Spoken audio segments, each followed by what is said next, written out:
Hi, it's Lorraine with Crafty Therapy by Elle. I am outside and I'm doing a little bit of straightening up in a storage area. This is actually a changing area for our pool, which is going to be opened in a couple of weeks, so I have to clear out this space. But I just wanted to go make a little video for you to show you how you can store your wreaths neatly and safely. So basically, all we've done is taken an extra adjustable curtain hanger, curtain rod like you would put in your shower. I actually have two, one here and one back here.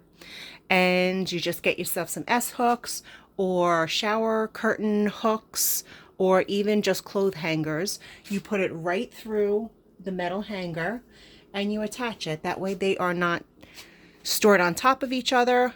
You can slide them. You can easily see what you have.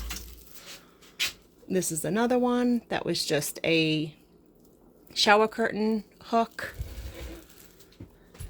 Now this is an enclosed clean area, but if I'm going to be storing some in my garage, which I also have a PVC pipe up on top, I will put them in clear plastic bags.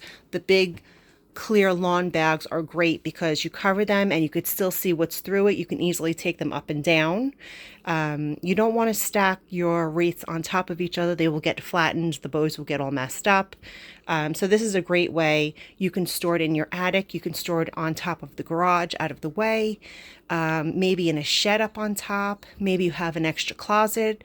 So I hope this helps. If you have any other ways that you store them, let me know. I'm always looking for different ideas.